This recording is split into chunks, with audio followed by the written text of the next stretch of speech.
എന്താ പേര്? കന്യക. വിവാഹിതയാണോ? അതെ. പക്ഷേ കരയാതെ കാര്യം പറ.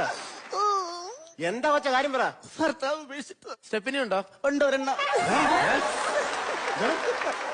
അല്ല 4 ടയറും മുട്ടയാണ്. സ്റ്റെപ്പിനി ഉണ്ടോന്ന്? എടാ നിന്നോട് സ്റ്റാർട്ട് ചെയ്യുന്ന കാര്യമല്ലേ നോക്കാൻ പറഞ്ഞു. മുട്ടയുടെ കാര്യം നോക്കാൻ പറഞ്ഞു. അല്ല അപ്പൊ ഭർത്താവില്ലാതെ എങ്ങനെ ജീവിക്കുന്നു? ഇങ്ങനെ തട്ടിയും മുട്ടിയും പോകുന്നു.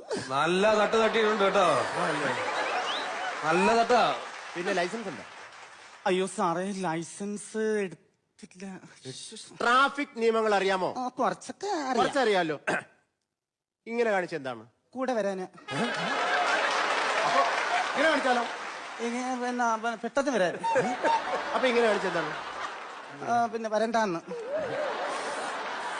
പെറ്റി എഴുതി കൊടുത്തു. 2500 എഴുതി കൊടുത്തു. സാറേ ചീട്ടെടുക്കുവോ? ചീട്ടോ? എന്നുവെച്ചാ കാട്ടെടുക്കുവോ? കാർഡ് എടുക്കാൻ ഞാൻ തത്തയോ? അല്ലെങ്കിൽ വേണ്ട, ഈ സൂപ്പിക്കുന്ന മെഷീൻ ഉണ്ടോ? സുഖിപ്പിക്കുന്ന മെഷീനോ? സാറേ ഷോപ്പിംഗ് മെഷീൻ ആയിക്കോട്ടാ. ഷോപ്പിംഗ് മെഷീൻ അതൊന്നും ഇവിടെ ഇല്ല. പെറ്റിയുണ്ടെ അടച്ചിട്ട് കൊടുക്കും. സാറേ എങ്കിൽ അത് പറ്റിച്ചെഴുതിയാ പോരാ സാറേ? പറ്റ ഇത് പലചരക്കടയല്ലേ? അല്ല സാറേ, ഞാൻ ഇനിയിപ്പോ വണ്ടി പിടിച്ചു കഴിഞ്ഞാൽ നാളെ ഇതുപോലെ വണ്ടിയും കൊണ്ട് വരും. അപ്പോഴും സാറ് പിടിക്കും. അപ്പൊ അതിനേക്കാളും നല്ലത് പിന്നെ കൊണ്ടൊന്ന് അടച്ചാ പോരെ പതുക്കെ. 2500 പേരും അഡ്രസ് എടുത്ത് കൊടുക്കും. എന്താണ് പേരെന്തായിരുന്നു പറഞ്ഞ? കന്യക. കന്യക. നല്ല പേര്. എത്ര വയസ്സായി? സോറി, വയസ്സ് ഞാൻ പറയില്ല.